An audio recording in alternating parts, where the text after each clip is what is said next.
During the family photo shoot, my son clung to my sister and blurted out, "I don't want to stand next to Mom. I want to be with Auntie. Mom, don't come near." When the photo was finally printed, there was Ethan Wallace standing beside my sister, and in her arms she held my little boy. Looking at it, they looked like a picture-perfect family of three, all smiles, as if I was nothing more than a stranger passing by. The next day, I handed Ethan the divorce papers. He frowned, unable to comprehend.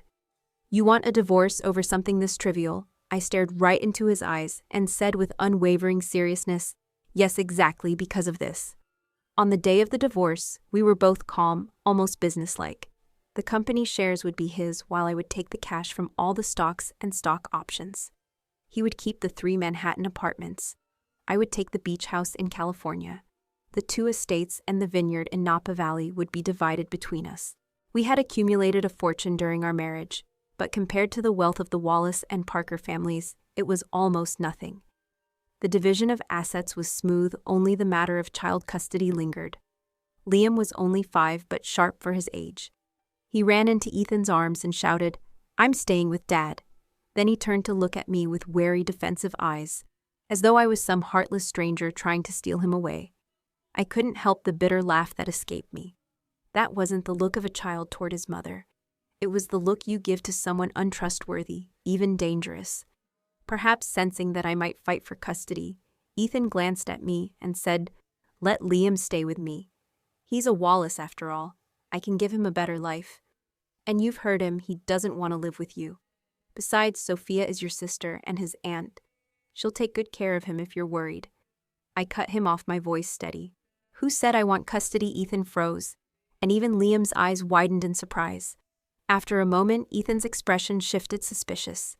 "He's your son. You really don't want custody." I glanced at Liam. He was wearing a Brunello Cucinelli outfit, the kind Sophia liked to buy, worth thousands for a single set. It suited the polished, privileged air he carried so naturally now.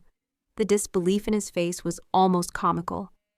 "I'm giving it up," I said plainly, voluntarily. "I won't contest it now or in the future." After the divorce, I moved quickly into a small apartment of my own, bought with the money I had saved from selling my paintings over the years, not a dime from the Parker family. It was barely 900 square feet, nothing like the sprawling 5,000 square foot penthouse with panoramic views I used to live in, but I felt lighter than I had in years. I had thought divorce would feel like tearing my own skin apart, but in truth it was more like unlocking a set of iron shackles I'd been dragging for far too long. I knew Ethan had only ever viewed our marriage as a business arrangement, but he didn't know that I had truly loved him once. Long before the Parkers found me, I had admired him from afar. I still remember my freshman year of college, riding an old crowded train with 2 enormous bags until my legs gave out stumbling on the station steps. People nearby snickered, avoiding me, as if I carried some kind of shame. Only Ethan walked toward me, reaching out a hand. "Are you all right?" he asked. Strange, isn't it, how I've forgotten so many moments from our 5 years of Ma. He was wearing a crisp white shirt, sunlight spilling over him as he leaned toward me, the wind ruffling his dark hair to reveal strong, defined features. In that moment, the summer light wrapped around him like gold, and the noise of the world seemed to fade until there was nothing but the pounding of my own heart. He noticed my scraped knee, called someone over to help with my bags, then carried me on his back to the infirmary. I remember the faint, clean scent of his cologne mingled with something warm and steady, and I'd pressed myself away, slightly embarrassed he might notice the stale travel smell on me after a day and a night on the train. By the time I gathered the courage to ask his name, he was already gone. Later, I discovered who he was from the campus confession wall. On the very first day of the semester, his name had already been mentioned 7 times. My friends used to tell me that Ethan Wallace was a junior in the finance department, the heir to Wallace Enterprises, a golden boy with a life laid out in privilege. His girlfriend, Sophia Parker, was the celebrated beauty of the finance program and the treasured daughter of the Parker family. Everyone said they were already engaged and would marry right after graduation. I knew from the very beginning that Ethan and I belonged to 2 entirely different worlds, and I never dared to dream of closing that distance. Throughout my 4 years of college, I watched him quietly from afar, hoping my unspoken affection would fade with time. It didn't, at least not until the final year when the Parker family came looking for me. I remember that day vividly. I was wearing a faded cotton dress brimming with excitement as I told my adoptive mother I had been hired by a company through campus recruitment. The internship paid $5,000 a month, and with enough savings, I could cover her surgery. Then a black Rolls-Royce stopped abruptly in front of me, and a man in a black suit stepped out, bowing respectfully and inviting me into the car. Confused and uneasy, I watched as the car climbed winding hills and stopped in front of an opulent estate. My adoptive mother held me tightly, tears streaming down her face as she told me I was the Parker family's biological daughter. Sophia had been mistakenly raised in my place. Now they had found me, and from that day forward, we would be a family. I was stunned, unable to believe for days that something so unreal, like a scene from a drama, was happening to me. It was only much later that I learned the truth. 6 months earlier, Sophia had been in a serious car accident, suffering a severe head injury that left her in a coma. Doctors said her chances of waking were slim. The accident and subsequent blood transfusion revealed that her blood type didn't match the Parkers. Desperate to preserve their business alliance with the Wallaces, my parents rushed to find me, intending for me to take Sophia's place and continue the arranged marriage to Ethan. With Sophia possibly never waking, they needed another daughter to keep Ethan tied to them. The cruel irony was that I did like Ethan, but I wanted no part in being handed to him like a pawn. I refused outright. My mother cried, begging, "Hannah, could you really watch our family go bankrupt? Could you stand by while I work off debts at my age?" She handed me a bank card, telling me it held $300,000, enough for my adoptive mother's kidney transplant and post-surgery care if I agreed to the marriage. "Please, I'm begging you," she said. In the end, my resolve broke. I clenched my teeth and agreed. As for Ethan, his own mother had just discovered his father's infidelity and feared it might threaten his inheritance, so he reluctantly agreed as well. Our wedding was entirely orchestrated by others. Ethan didn't even participate in choosing the dress or the rings. I only saw him once on the wedding day itself. When the officiant asked if he would take me as his wife, I saw him press his lips into a mocking smile, as though he was laughing at me and at himself. In truth, our relationship hadn't been this bad before. When we crossed paths at the club, we were cordial, even friendly, but now I could see nothing in his eyes but contempt and resentment. He hated me for taking Sophia's place, and he hated himself for being powerless to change it. That night he drank heavily. When he returned, he shoved me onto the bed. My first time was nothing like the tender fantasy I'd once imagined. It was clumsy, painful, and suffocating. The ceiling swayed above me. The night air couldn't wash away the stench of alcohol clinging to him. He pinned my wrists above my head, his eyes cold and void of affection. "This is what you wanted, isn't it, Hannah? Are you satisfied now?" When he was done, he left without another word, not even lying down beside me. I stared at the ceiling the rest of the night, sleepless, and in the morning I stepped onto the balcony, my bare feet crunching over discarded cigarette butts. Marriage, which should have been bound by love, had become nothing but disgust and resentment. When Liam was 4, Sophia woke from her coma. That day, Ethan smoked on the balcony until dawn, unable to sleep. My parents wept with joy and showered her with care, slowly shifting all their affection back to her. Only then did I realize that to them, even as their true-born daughter, I could never replace the child they had raised for over 2 decades. At first I didn't think much of it. I even wanted to treat her well. Sophia too seemed gracious, smiling and offering blessings for my marriage, saying Liam was adorable. But that grace would not last. At first Sophia Parker seemed gracious. She smiled warmly, offered her blessings to me and Ethan Wallace, and said Liam was adorable. But it didn't take long before I sensed something was wrong. She began appearing in our lives more and more. Many nights when I came home late from working overtime, I would find her there sitting at the dining table with Ethan and Liam, the 3 of them eating as if it was the most natural thing in the world. When I walked in, she would flash me an embarrassed smile and say, "I heard you were working late and wouldn't have time to cook. I was worried the housekeeper might make something Liam doesn't like, so I came over. You don't mind, do you?" Her cooking was greasy and heavy, but Liam loved it, grinning as he declared, "Auntie cooks way better than you, Mom. Your food tastes like pig slop. From now on, I want her to make my meals." She took Liam to amusement parks, even when I had made it clear he needed to finish his homework first. She gave him candy and snacks after I'd told him countless times to eat proper meals before indulging in junk food. I swallowed my frustration again and again, trying to reason with Ethan, but he brushed it off every time. She's his Aunt Hannah. Do you really think she'd harm him?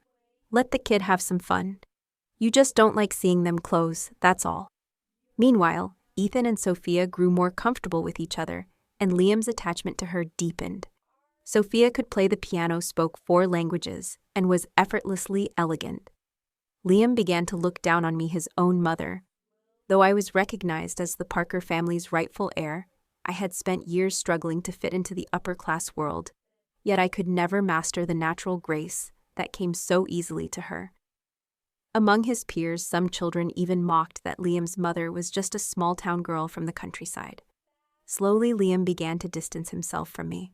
My relationship with Ethan deteriorated into constant arguments. The love we once had, if it had ever truly existed, was like a fragile bubble that had popped and vanished. I became erratic. Ethan grew weary and cold. Whatever thin thread still held us together couldn't withstand the strain. Eventually, we slept in separate rooms and barely spoke, living as strangers under the same roof. Yet I never once thought of leaving. For Liam's sake, I convinced myself a child needed a complete family. When I finally decided to divorce, it was over something seemingly small. A few days before Liam's birthday, I was hospitalized for appendicitis. I checked myself out 2 days early despite my unhealed stitches, just to prepare for his party. But when I walked into the house, my parents and Sophia were already there. Liam was wearing a birthday hat, a cake with colorful candles in front of him. The room was filled with laughter until I opened the door. Ethan frowned immediately. "Why are you here?" he asked reflexively. I stood there, unsure how to answer. I had left the hospital early for him, yet in my own home, I was treated like an intruder, needing to explain myself. My mother quickly got up to smooth things over. "Hannah's home, she must be tired. Come sit and eat something." I pulled out the gift I had carefully chosen for Liam, a blue and white Napoleon kitten he'd been wanting for months. I'd gone to the pet store that very day to bring it home. Gently setting the carrier in front of him, I smiled. "Happy birthday, sweetheart." But instead of excitement, his expression was one of mild annoyance. He glanced at the kitten, once then sighed. "Auntie already gave me a dog. I don't need another pet." I looked down and saw a carrier under the table inside a fluffy mantis puppy. "I see," I murmured, feeling awkward. Sophia smiled faintly. "Sorry, Hannah, I didn't know you were planning to give him a pet. If I had known, I would have chosen something else." Her tone was polite, but her words painted me as the one who had caused her inconvenience. Ethan shot me a cold look. No need to apologize. Hannah didn't say anything, so how could you have known Liam ignored me after that, standing up to blow out his candles and close his eyes to make a wish? My mother, sensing the tension, suggested, "Since the whole family is here for Liam's birthday, why don't we take a family photo?" When I moved toward Liam to hug him for the photo, he suddenly pulled away, wrenching his hand from mine so hard it sent a sharp pain through my arm. He pressed himself against Sophia and said loudly, "I don't want to stand next to Mom. I want Auntie to hold me." For a moment, I froze, unable to react. Everyone found their places, Sophia in the middle, holding Liam, Ethan beside her, my parents on either side. My mother fumbled with the timer on her phone, not knowing how to set it. And Liam turned to me with an impatient frown. "Mom, don't come here. Take the picture for us." No one objected. Under the warm glow of the lights, they looked like a perfect little family while I stood apart, as if separated by an invisible wall. I eventually stepped forward and pressed the button, capturing their smiles, while feeling utterly erased from the frame. Dinner that night tasted like ash in my mouth. I couldn't bring myself to smile. Sophia glanced at me, then suddenly set her chopsticks down with a look of regret. "I'm sorry, Hannah. Maybe I shouldn't have come today.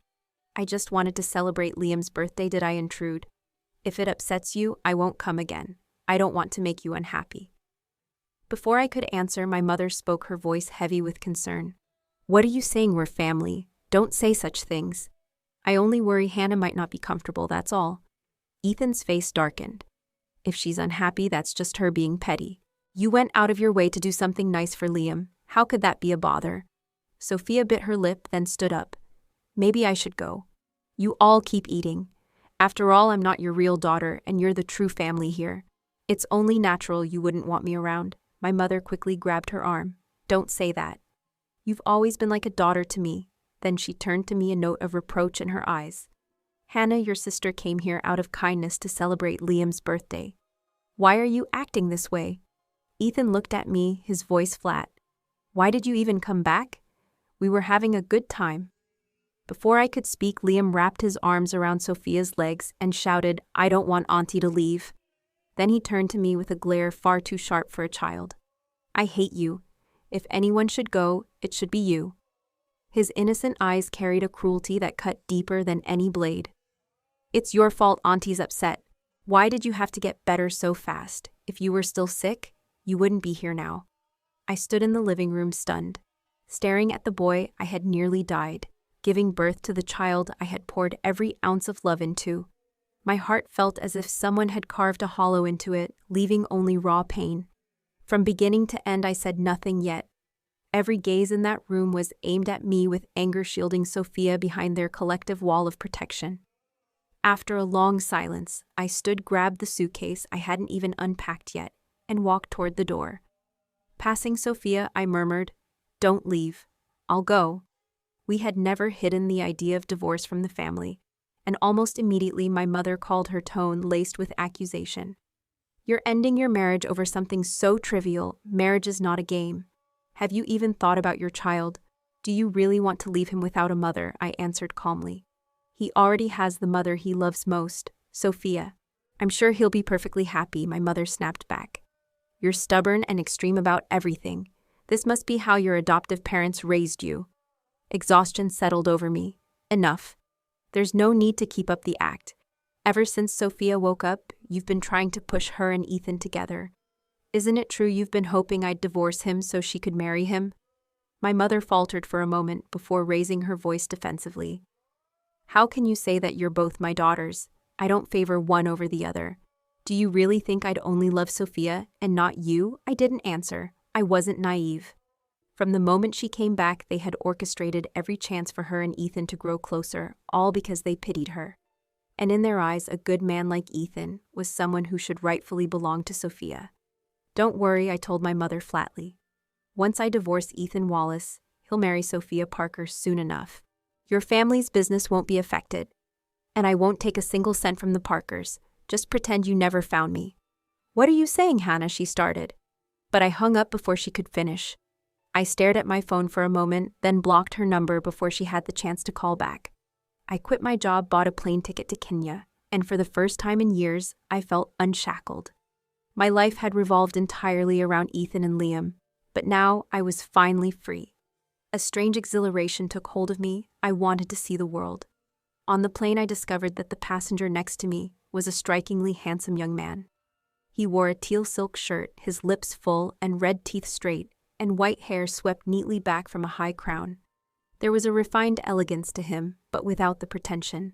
An idol, maybe, I wondered, glancing away when our eyes briefly met. I offered a polite smile. The flight was over 10 hours, and I reclined my seat, drifting into sleep, until a sudden violent turbulence jolted me awake. The plane shuddered so hard, I felt as if I might be thrown from my seat. The crew's voice came over the intercom, urging calm, but my pulse quickened despite myself.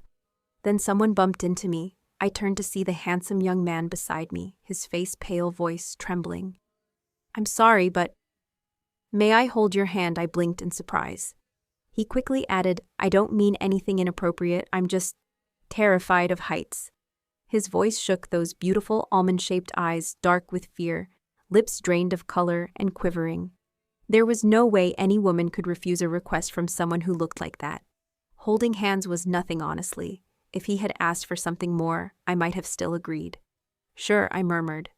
For the next 20 minutes, he gripped my hand tightly, his long fingers cold at first, but gradually warming. Even after the plane steadied, he didn't let go. I shifted slightly and pointed toward the restroom. I need to use the bathroom. Oh, sorry, he said, immediately releasing me. His pallor flushing into a deep red, even the tips of his ears pink as he stumbled over more apologies. I only smiled and waved it off. Truth be told, with looks like his, I was the one who benefited. When the plane landed, as I was slipping on my backpack and preparing to leave, he turned to me again. Thank you. And he scratched his head, stammering something else, his hands beginning to redden again. but the line of passengers began to move, and I was swept along catching only fragments before I could do nothing but wave goodbye. That night I slept at the foot of Mount Kilimanjaro.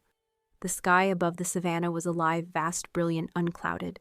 The stars scattered like countless diamonds across the heavens, the Milky Way pouring unbroken from one horizon to the other. The weight and suffocation I had carried for so long seemed to dissolve under that boundless, wild freedom. The next morning, the hotel arranged a vehicle to take me on safari. At the entrance, the concierge mentioned another guest would be joining me. When I looked outside, I saw the handsome stranger from the plane, wearing a cowboy hat and waving with boyish enthusiasm. It really was a small world. During the trip, I learned his name was Ryan Cooper, a travel vlogger with over 3 million followers. He was talkative, constantly chatting as we drove through the Golden Plains. "Thanks again for the other day," he said at one point. When I was little, I was on a flight that hit really bad turbulence. A lot of passengers were injured, including me. I've been afraid of flying ever since. If it weren't for you, I don't know what would have happened. His cheeks flushed as he spoke. Perhaps to repay me, he was endlessly attentive all day, offering me water-snapping photos for me without being asked. Normally, I didn't like taking pictures. With Ethan, he had hated it, always sighing impatiently when I asked. The few he took were careless and unflattering. Over time, I convinced myself I wasn't pretty enough to look good in photos. But Ryan was different. He seemed genuinely enthusiastic, guiding me on how to pose, constantly praising me. "Perfect. You look like a star. Don't move. This angle is incredible." I thought he was just being polite. But when I looked at his camera, I was stunned. Nearly every shot was beautiful. In the photo, my head was tilted slightly upward, my eyes' soft lips curved in a faint smile with the snow-capped peaks of Kilimanjaro stretching behind me.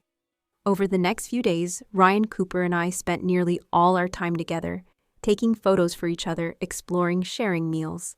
Before I realized it, I had saved hundreds of his pictures in my phone's gallery. One afternoon, as I was eagerly getting ready to photograph a rare leopard, my phone buzzed with a WeChat call. The name flashing on the screen made my stomach tighten. Ethan Wallace. His voice was weak. "Hannah, where's my pain medicine?" Ethan had suffered from chronic migraines for years. They struck hardest when he was sleep-deprived, leaving him pale, drenched in sweat, sometimes unable to speak. No prescription had helped until I found a doctor recommended by a stranger online who lived thousands of miles away. His herbal remedy worked quickly and kept the pain at bay for months. The only catch was that one ingredient had to be mixed fresh, according to his own formula, so every few months, I would fly out myself to get it for Ethan.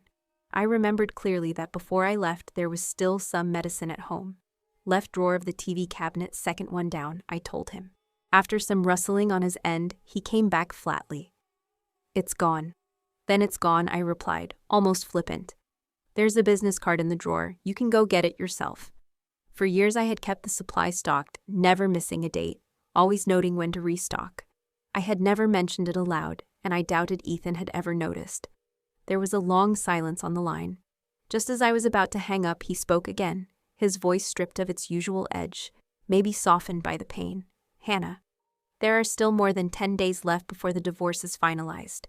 Could you reconsider? Liam's still young, he needs his mother." I didn't answer right away. When I finally spoke, my voice was calm. "No need. For him, Sophia will be the better mother." Ethan hesitated, maybe to argue, but I ended the call. It struck me then, something I had never fully understood before. My misery had only ever been the result of my own stubbornness. I had clung so tightly to Ethan's love. I had fought so hard to win Liam's affection. But Liam was like his father in more ways than one, both in looks and in the fixed, unyielding way they loved. And I was done trying to force it. When I looked up, Ryan was standing there smiling faintly. He didn't pry, only said, "We plan to have tea by the fire, remember. It's time." I nodded, and soon we were seated on the wide open grasslands, where the hotel staff had prepared a small fire with chairs, drinks, and snacks. We sat side by side, sipping wine, watching the sky turn a deep burning orange as the sun dipped toward the horizon. After a few glasses, Ryan stared off toward the darkening skyline. "I overheard you on the phone earlier," he said softly. "Was that your boyfriend?" "No." I looked down. "My ex-husband. Well, not yet, but soon." You're getting divorced. Yes, we're still in the waiting period, but there's no going back. The evening light faded, the world around me growing quieter, more distant. Then Ryan said something that made me pause. You must have suffered a lot in that marriage. I blinked at him, caught off guard. He smiled gently. We haven't known each other long, but you strike me as a kind person. I saw how you played with the Maasai children and gave them candy. If you're leaving him, I can't imagine it's because of anything you did wrong. The words hit something deep inside me. I hadn't cried when I decided to leave, not even when I filed for divorce, but hearing that, my nose stung and I had to tilt my head back to keep the tears in.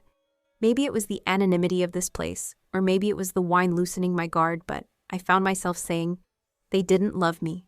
Neither of them my husband or my son. I tried so hard, but I learned you can't force love. The harder you try, the more you lose yourself. I had never told anyone the details before. People always assumed the woman was at fault, and I had believed it too. But something about Ryan's patient expression, so open, so free of judgment, made the words spill out. In that foreign land where no one knew me, I told him everything about me and Ethan, my voice trembling between gulps of wine and soft breaking sobs. Was I wrong? I whispered. I think I was wrong from the very start, but what else could I have done? Ryan moved closer, wrapping his arms around me, his palm resting gently on my back in a soothing rhythm. It's not your fault, he murmured. The world is just like this sometimes. You've done everything you could and that's enough. The outcome is not always in our hands, and maybe it only means he wasn't the right one for you. The right person is still out there waiting for you. His voice lowered, his eyes soft and searching. Can I kiss you before reason could interfere? I gripped the collar of his shirt, pulling him toward me, pressing my lips to his. I didn't care about principles or restraint, didn't care about anything except the rush of heat between us. At that moment, I wanted only to feel freedom or recklessness. It didn't matter. I just needed to forget everything and live in the now. Within seconds, the balance shifted. Ryan caught my wrist and deepened the kiss, his lips tasting faintly of wine as he took control. Rain began to fall, suddenly tapping hard against the window. Outside, the darkness was thick, broken only by the crackle of thunder that rolled across the African plains. The world beyond faded away until there was nothing but the two of us holding each other, seeking warmth in the cold. The 10 days we traveled together slipped by too quickly, and soon it was time for me to go home. Ryan's fingers tightened around mine, his expression reluctant. I'm heading to Tanzania next. Will you come with me? I'll take care of everything. You just have to be with me. His eyes shone with a boyish hope. I smiled faintly and shook my head. I had already let myself go, already lived in the whirlwind. Now I needed to retreat. Then, can I see you again when I'm back? He asked almost carefully, as if afraid the answer might break him. I turned without replying, walking toward my plane. The truth was, I liked him too. Who wouldn't like someone young, beautiful, and overflowing with life? With him I felt younger too. But between us was something impossible. This wild detour was just a dream, an indulgence I could not afford to turn into another mistake. The moment I landed, my phone lit up with a flood of calls. Ethan Wallace's voice came through, urgent and ragged. Hannah, it's Liam? He's at Central Hospital. Can you come? I didn't hesitate. At the hospital, my little boy lay on the bed, cheeks flushed, eyes tightly shut. What happened? I demanded, glancing at Ethan, my chest tightening despite having given up custody. Ethan's brow furrowed, guilt flashing beneath his frustration. A few days ago, I was buried in a project at work, so I left Liam with Sophia. She promised she'd take care of him, but when he got sick, she went to a high-end fashion show instead. He ran a hand over his face, his voice rough. The nanny found him in time, thank God. My tone was icy. Didn't you say Sophia would be the perfect one to look after him? Ethan had no reply. The door opened and Sophia stepped in, wearing a sleek designer dress, her face paling as she glanced at Liam. She hurried toward Ethan, ignoring me, her voice pleading. Ethan listened to me. I didn't know he was sick. If I had known, I wouldn't have gone. The moment I heard, I came straight back.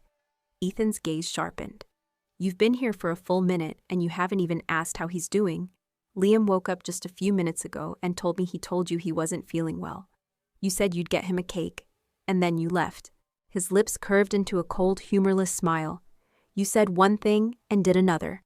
Sophia's voice rose defensively. That's not true. He's just a child, he must be making things up. A small voice cut through the tension. Liam's eyes opened, his tone, fragile but clear. I'm not lying. I told you I didn't feel good and you asked if I wanted cake. You said you'd get it, but you never came back.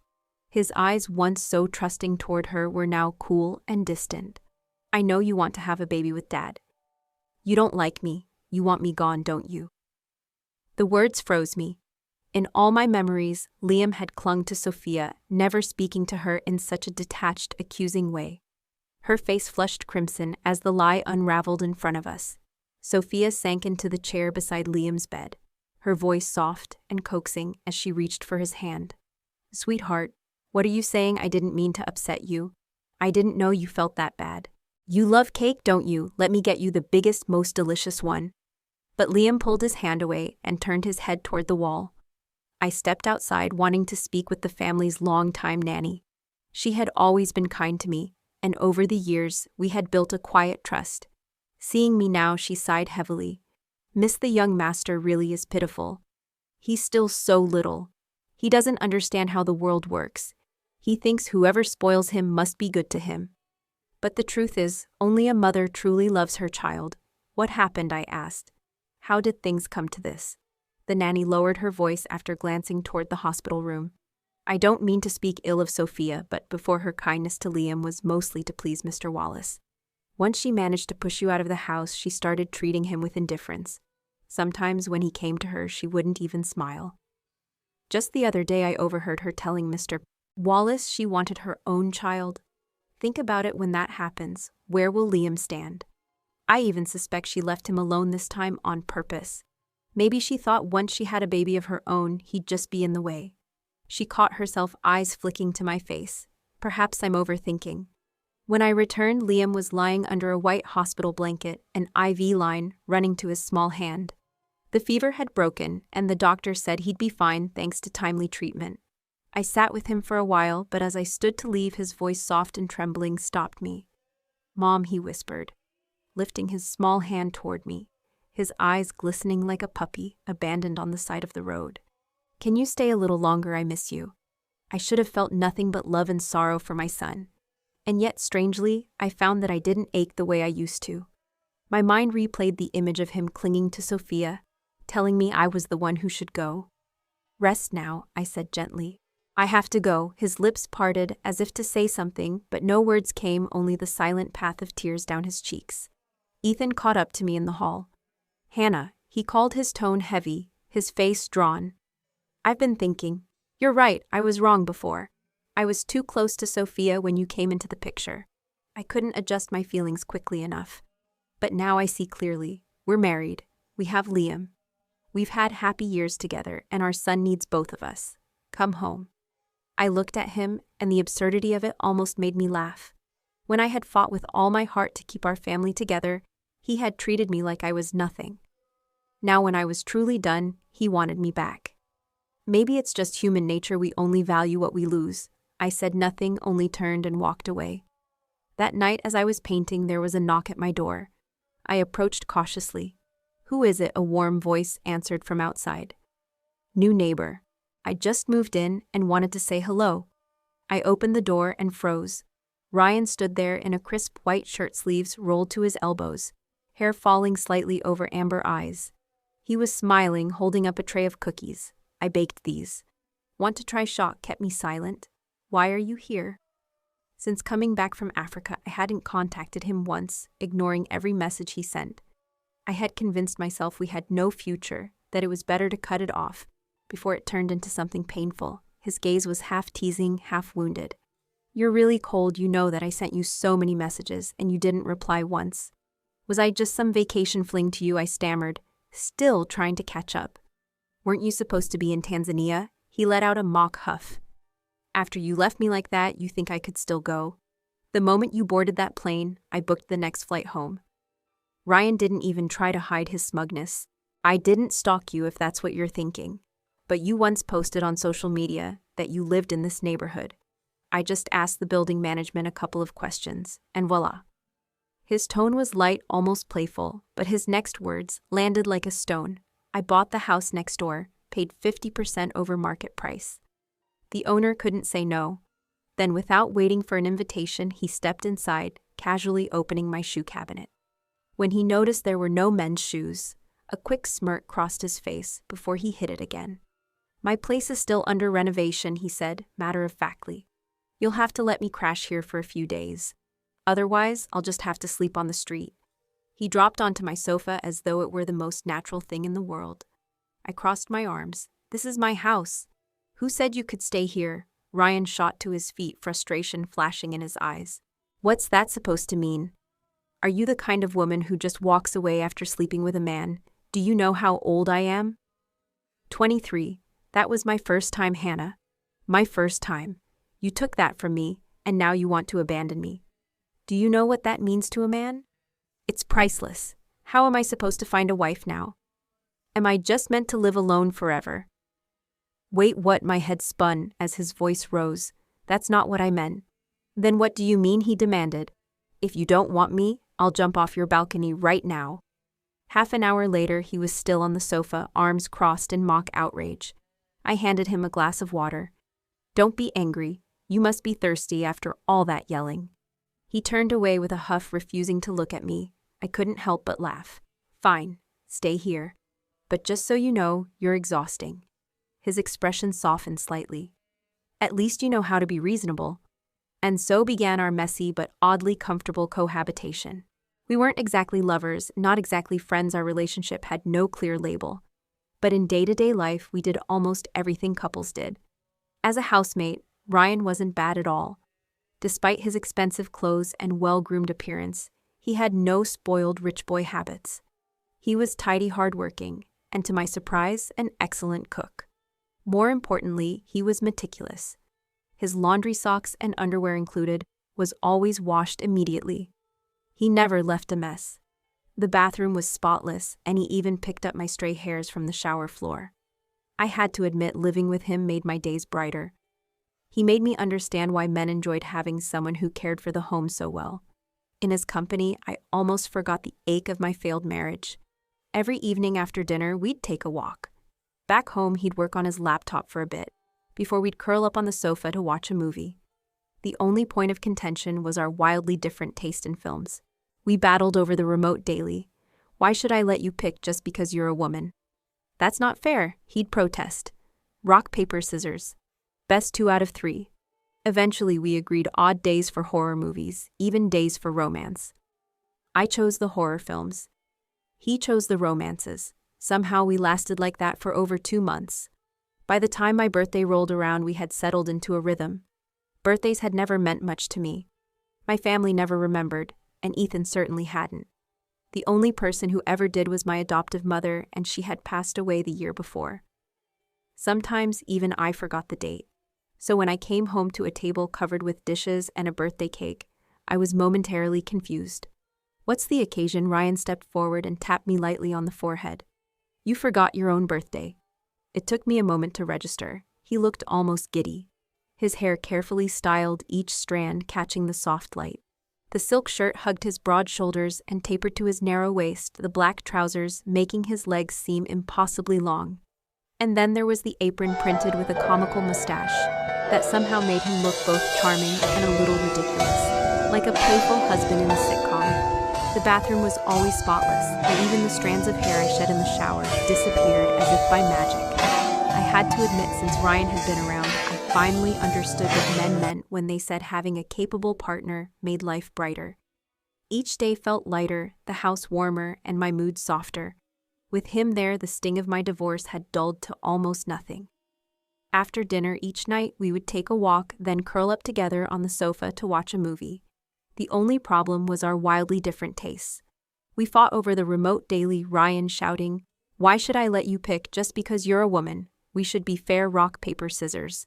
After several days of playful arguments, we struck a truce. Mondays, Thursdays, and Saturdays for romance films. Tuesdays, Fridays, and Sundays for horror. I chose the horror, he chose the romance. That night, when I thanked him for the birthday dinner, my voice carried both warmth and a tinge of sadness. "You didn't have to go all out. I've never really celebrated my birthday. Not before, maybe," he said with quiet certainty. "But now you have me. birthdays matter, they should never be ignored. He pulled out a chair for me. Sit down. I put 120% into cooking tonight. You're the only one who's ever tasted my best work. Feel honored. I couldn't help laughing. The truth was, it felt wonderful to have someone remember to have someone care. The meal was perfect, just as he promised. In the time we'd lived together, I had hardly touched the stove. Ryan handled it all, to the point where I worried I might forget how to cook entirely. After we finished eating, he placed candles on the cake, his brows drawn in concentration, the flickering light dancing in his amber eyes. Make a wish, he urged. In that moment, looking into his gaze, a single thought bloomed in my mind. If only every birthday from now on could be like this with him. Before I could speak, I realized Ryan had moved closer, so close his beauty was almost overwhelming. His eyes held a depth that pulled at me as if they could draw me in completely. What did you wish for? He asked gently. My cheeks burned and I looked away. Does it have anything to do with me? You've been staring at me all night. And how do you know I've been staring? Weren't you looking at me too? I tried to deflect, but he smiled suddenly. Yes, I was. I always look at you. You're only noticing now. The lights flickered once, but neither of us moved. Then his lips brushed mine, soft, tentative, but sending a shock through me. I didn't turn away. I closed my eyes and answered the kiss, and it was as if that small gesture unlocked something in him. His arms tightened around me, pulling me against him, the pressure almost overwhelming. My mind emptied, my breath caught, and for a moment I thought I might melt into him entirely. I don't know how long it lasted, but just as my knees weakened, the doorbell rang. Ryan ignored it at first, his breath hot against my skin, but it persisted. With a frustrated sigh, he pulled back and muttered something under his breath as he went to open the door. I half expected to see the fruit delivery I'd ordered for the next day. Instead, standing there was Ethan Wallace. He held a cake in his hands, his eyes sweeping over my flushed face and swollen lips before landing on Ryan, his expression darkening instantly. Who are you? Ethan's tone was sharp. Ryan glanced at the cake, then back at him, and gave a cool smile. I'm Hannah's current boyfriend. Ethan's gaze swung to me, lingering for a long moment. We've barely been divorced, and you already have someone new. His voice was a mix of anger and disbelief. I met his eyes without flinching. Don't act like I betrayed you, Ethan. You were with Sophia long before we divorced. What right do you have to question me? His jaw tightened, but he said nothing. After a moment, he closed his eyes, clearly fighting to keep his temper in check. Ethan didn't spare Ryan a glance. I came to wish you a happy birthday, Hannah, he said, his voice calm but edged. We've been together for years. Liam's grown up with both of us. What we have isn't something a few months with someone else can replace. I admit I hurt you with Sophia, but I can make it right. I don't care that you're with him. Let's fix this. I almost laughed. My hand tightened on Ryan's arm to keep him from stepping forward as I looked Ethan in the eye. Why do you want to fix things with me? Because Liam needs a mother? Or because you realized life wasn't as good as you imagined after I left? His jaw flexed. No, he said, finally, quieter. I realized I can't let you go. I go home and it's empty. Your shoes are still there, but you're not. It feels, he faltered, confusion flickering across his face. It feels awful. Is that so? I asked, my voice tightening. Then did you ever think about how I felt when you spent the night with Sophia and didn't come home? Did you ever stop to consider what it was like to be treated like I didn't matter? And now, after all that, you show up and ask to reconcile. Who do you think you are? Ethan, the biggest mistake of my life was loving you. Just seeing you now makes my skin crawl. Get out and don't ever show your face to me again. Shock flickered in his eyes. For a moment there was genuine hurt there, but he masked it quickly. I know I hurt you. I know I was a terrible man. But I can change. Ryan stepped forward, his voice suddenly cold, towering over Ethan. My girlfriend told you to leave. You don't understand English. It was almost jarring. Ryan was usually playful and teasing with me, so it was easy to forget he was nearly 6'3", with a presence that could match Ethan's in every way. I stepped closer to Ryan and took his hand. I've moved on, Ethan. I have someone who loves me now. Stop coming here. Ethan's eyes locked on mine for a long moment, rimmed red. Finally, he said, Fine. Don't worry, Hannah. You won't see me again. And with that, he turned and walked away. A few days later, a friend told me Sophia was pregnant. She'd posted a photo of her ultrasound on social media with the caption, "The child of true love." When summer ended, I began feeling nauseous for no apparent reason. One morning, I remembered my cycle, and with trembling hands bought a pregnancy test. 2 clear lines appeared instantly. I sat frozen on the sofa, staring at them, unsure what to feel. We had always been careful, except that one night when we'd both had too much to drink. And that was supposed to be a safe time in my cycle. When Ryan found out, his eyes went wide. Then he pulled me into a tight hug, laughing like a fool. I'd never seen him so happy. He started pacing in front of the sofa, like a man who'd lost all sense of direction, muttering to himself. "If we order a wedding dress now, it's still on time. There's this famous atelier in France. The wedding, where should it be? How many guests should we invite? Exes. No, wait. We need to check the baby's health first. God, we drank that night." He stopped abruptly, eyes narrowing. "You're not thinking about ending it, are you?" I placed a hand over my stomach. My thoughts tangled. The truth was, I didn't know. I'd once loved children. When I was pregnant with Liam, I'd been full of hope. But that little boy had hurt me more than I could bear. If this child turned out like him, I didn't know if I could survive it. Ryan must have read the hesitation in my eyes. He knelt in front of me, his hand warm over my belly. "If you don't want to keep it, I'll be sad, but I'll respect your choice. But I'll tell you one thing, my child will never be ungrateful. And if it ever refuses to acknowledge you as its mother, I'll beat that out of it first." I couldn't help laughing even as my eyes stung. "You're ridiculous. Let's just go to the doctor first." When the doctor said everything was fine, Ryan's joy was boundless. Watching his face, I felt a strange sense of peace settle over me. Maybe this baby would be different. It was a child conceived in love, not resentment. And I wasn't naive. I knew exactly how Ryan felt about me, and I knew how I felt about him. Maybe this was heaven's way of giving me another chance at happiness. I was about to say something when my phone rang. "Hello, this is the Greenfield Police Department. Are you the mother of Liam Wallace?" At first I thought it was a scam, but the next sentence froze my blood. "Liam has been kidnapped. Please come immediately to Skyview Tower Building B." When I arrived, my breath caught. On the rooftop, Ethan Wallace was facing off with Sophia Parker. Sophia's hair was wild, her face stripped of the polished elegance she once flaunted. Her eyes were bloodshot, her expression manic. She held Liam in front of her, the blade of a knife pressed against his neck, her voice low and hoarse. "Stay back. I'm going to kill this little bastard today." My mother nearly collapsed beside me, tears streaming down her cheeks, her sobs muffled behind her hand. How did it come to this? How she cried. I gripped her shoulders, my own body trembling. What happened? Why does she want to kill Liam? Between sobs, and with Mrs. Douglas filling in the rest, the truth unfolded like a nightmare. After I left, Sophia no longer needed to butter Liam up to push me out of the Wallace family. She began treating him coldly, even cruelly. Eventually, she decided she wanted her own child with Ethan to inherit the family estate. When Ethan refused, she got him drunk and forced herself on him. Whether by fate or misfortune, she actually became pregnant. She told Ethan immediately, trying to use the pregnancy to trap him into marriage. But Ethan refused, demanding she have an abortion. They fought viciously. She accused him of still loving me and spat venom about me being a fool for raising an ungrateful brat. Liam overheard everything from the shadows. Sensitive by nature, he had already felt the change in Sophia's treatment toward him.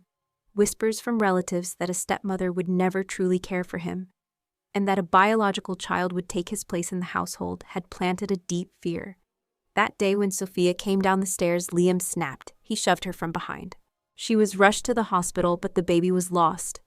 My mother, still crying, choked out, "That boy you gave birth to. He pushed her so hard, she hemorrhaged. They had to remove her uterus.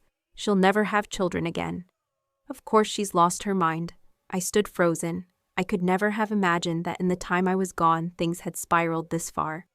There was no clear right or wrong anymore. It was a tangled mess of blame and pain. But I had no time to sort through it now. Liam was my son. No matter what he'd done, I could not stand by and watch him die. Before I could step forward, Ethan's voice cut through the tense air, cold and hard. "Sophia, let him go, or I swear I won't spare you." Sophia's face twisted, her voice cracking with rage. Ethan, is he the only child you see as your blood? The baby I carried was yours too. How could you be so heartless? That child, Ethan pulled a folded paper from his pocket. When you miscarried, I had a DNA test done. That baby wasn't mine. I was drunk out of my mind that night. Nothing happened between us. His eyes sharpened like blades as they shifted to my mother. I investigated. Do you know what I found? The father was the Parker family's driver. You planned to use a child to force me into marriage from the very start. He stepped closer, his tone like ice. Your lies put you in this position, and now you have the nerve to take it out on a boy. For a moment, Sophia looked stunned. Then, as if a switch had been flipped, her expression curdled into malice. So what did you think I wanted it to be this way? If you had agreed to give me a child, I wouldn't have needed to sleep with that driver. Her laugh cracked into a sob, her face twisting with hatred. What did I do wrong? Everything should have been mine. You were supposed to be mine. The child was supposed to be mine. This marriage was supposed to be mine. If it hadn't been for that bitch Hannah Parker stealing everything from me, I wouldn't be in this hell. This is all her fault, and today I'll make her watch her son die. Ethan Wallace narrowed his eyes. Hannah was always meant to be the rightful daughter of the Parker family. You're the one who stole her life. If you hadn't, she would have been by my side from the very beginning. Lies. Sophia's hands trembled as the knife nicked Liam's neck. He cried out, his small hands reaching toward me in panic. Mom, help me! In that split second of distraction, Ethan lunged forward. Sophia didn't have time to react before Liam was yanked from her grasp and shoved to safety. But when Ethan moved to restrain her, she found some sudden burst of strength and swung the blade toward his chest. If you won't let me go, then we'll die together. Ethan hadn't anticipated she would try to take him with her. He couldn't dodge in time. The knife plunged deep into his chest, the handle jutting out grotesquely. Bright red blossomed across his white shirt. Police rushed in, tackling Sophia to the ground. I waited outside the operating room for what felt like an eternity until the surgeon finally emerged, his brow furrowed. The blade stopped less than a centimeter from his heart. He's still in critical condition and will need to be moved to the ICU for close monitoring. Beside me, Liam sat pale and silent, his wide eyes vacant from shock. Ryan Cooper didn't know what to say, only held my hand tightly. I patted his gently before kneeling in front of Liam and pulling him into my arms. His small body shook. After a moment, he clung to me and broke into sobs. Mom, I was so scared. I didn't mean to push her. She called me a little bastard and said when her baby was born, she'd make Dad send me away. I was so scared, I didn't think it would turn out like this. I'm sorry, Mom. I didn't mean those things I said to you before. I regret it, I really do. I miss you. His voice cracked, the words tumbling out between sobs. I held him tighter and sighed. 3 days later, news came that Ethan had pulled through. Being the only son of the Wallace family, the incident changed everything. The Wallaces cut ties with the Parkers, completely canceling every business deal. Without the Wallaces' support, my father's company collapsed under pressure. Banks warned by the Wallaces refused any assistance. Rivals swooped in to buy up the Parker family's assets at rock-bottom prices. Desperate to salvage something my father trusted, a supposed American investor, only to be scammed out of everything. The company declared bankruptcy. My mother later called in tears, telling me every asset, houses, cars, savings had been seized or frozen. They were now renting a small apartment. Yesterday I worked 8 hours as a housekeeper. Today my back hurts so bad I can barely stand. What are your father and I supposed to do? I could hear the plea beneath her words. But the truth was, she had given birth to me, yet never raised me. The medical bills for my adoptive mother had been paid by marrying Ethan. I owed my biological mother nothing. Without a word, I ended the call. In the weeks that followed, my pregnancy began to show. Ryan was buried in preparations for our wedding, though the stress of planning was wearing me down. I finally suggested we register our marriage first and hold the ceremony after the baby was born. That evening, as Ryan and I strolled home hand in hand, I saw Ethan and Liam waiting outside my building. It had been a long time since I last saw him. He looked thinner, worn down, shadows deep beneath his eyes. Maybe it was the wound from before, but the suit that once fit him perfectly now hung loosely. His jawline sharp, his skin pale. Ryan Cooper glanced at me, a trace of sarcasm in his voice. Ethan Wallace turned his face away and Ryan folded his arms, narrowing his eyes. All right, I'll be upstairs on the balcony. You've got 5 minutes, then I'm stepping in. He shot Ethan one last glare before heading upstairs. For a moment, Ethan and I just stood there. He spoke first. How have you been? Something about him was different. The arrogance and pride he once wore like armor seemed stripped away, leaving behind a man who looked uneasy, almost vulnerable. I'm doing fine, I replied. And you? He gave a bitter smile. What do you think? After you left, it was like someone drained the life out of me. I haven't had a single peaceful night's sleep. Then why did it have to be this way? I asked quietly. He sighed. Exactly. Why did it? I had everything and I destroyed it with my own hands. His eyes lifted to meet mine, filled with regret, and something dangerously close to pleading. Hannah, we had good moments. Now I know just how much I loved you. The truth is, it's not that you couldn't live without me. It's that I can't live without you. It's pathetic that I had to lose you to realize that. I know it's selfish, but can you give me another chance? We have a son together. Don't you think about him? Can you really leave him behind? I placed my hand on my stomach. Ethan, I already have another child now. He froze. You're pregnant. His gaze dropped, bitterness creeping into his voice. It's his. I nodded. Yes. I don't know if it's a boy or girl yet, but either way I'll love them just the same. I'm starting a new life, Ethan. You should too. Look forward, not back.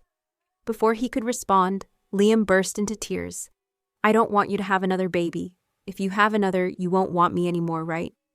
You said you loved me more than anything. He tried to run toward me, but Ethan held him back. His voice trembled, though he steadied it quickly. Hannah, he began, but I glanced at my phone and smiled faintly. Sorry, I have to go, or my husband will get jealous.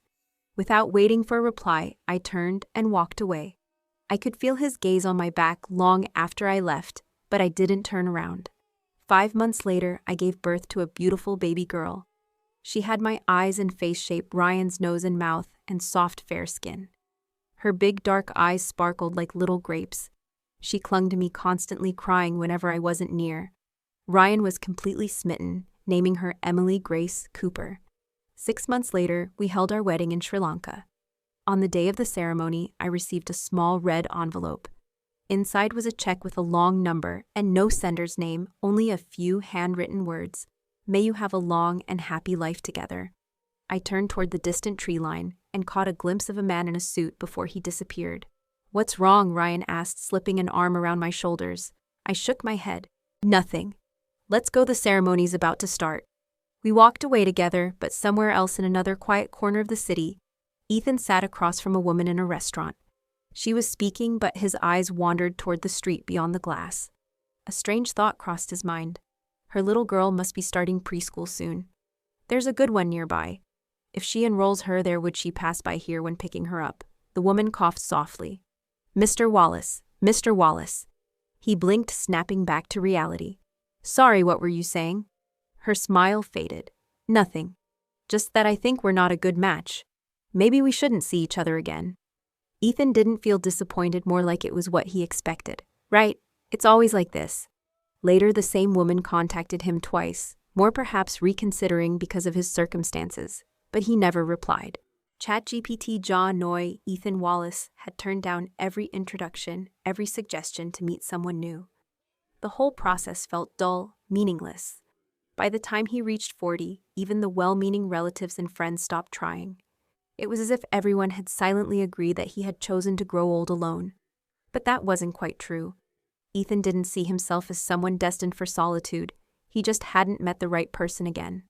Maybe deep down, he believed he already had met her once and had been foolish enough to let her go. From then on, every woman he encountered was unconsciously measured against her. He'd look for small traces, her smile, her voice, the light in her eyes, but none of them ever came close. And so, he told himself if it wasn't her, then it wasn't worth it. Over time, he learned to live with it. Living alone wasn't as unbearable as it once seemed. On sleepless nights, he found himself driving to her building, standing quietly outside with a cigarette between his lips, though he rarely lit it. The balcony light in her apartment was almost always on, and sometimes a shadow would pass by. He'd stand there until the ash grew long and fell to the ground. Every glimpse of her filled him with a deep ache, like someone squeezing his heart in their fist. He knew with certainty she no longer belonged to him and never would again. Yet strangely, that pain became something he couldn't quite give up. He'd force himself to remember the past clinging to it, despite the way it burned. There was a bitter comfort in the suffering. This city was vast, yet somehow he had never once crossed paths with her by chance. Until one day he did. He was walking through a crowded mall when a little girl bumped into his leg. She had a round cherubic face and wide dark eyes that sparkled like ripe grapes. The sight of her hit him like a wave, pulling him back 10 years. He remembered a young woman with a flushed face from the summer heat, eyes, bright and clear like glass marbles, eyes he had never been able to forget. The child clung to his leg, sobbing that she wanted her mother. Ethan lifted her gently and carried her to the mall's information desk. Moments later, she came rushing in, Hannah, her hair slightly disheveled, cheeks flushed from running. "You can't run off like that," she scolded softly, taking her daughter's hand. The little girl turned, pointing to where Ethan had been. "The nice man brought me here," she said. But when they looked, he was already gone. From the second floor, Ethan stood in the shadows watching as Hannah led her daughter away. He wanted to speak, but no words came. After everything he'd done to her, maybe it was better this way. Maybe all that was left was the quiet ache of watching from afar. When Liam went off to college, Ethan was still living alone. The boy had grown distant over the years, their conversations reduced to short greetings before parting. The events from long ago had left scars on both of them. Ethan had heard from Hannah that Liam would sometimes wake in the middle of the night as a child crying for his mother. Over time, the crying stopped, and so did the calls for her. The lively boy he once knew had grown into someone reserved, almost withdrawn. Ethan knew the truth: he didn't really want to see his son. Each time he looked at Liam, he saw a reflection of the happiness he had once held in his hands and thrown away. Liam eventually went abroad for school and never came back. The years passed. His parents both passed away, one after the other.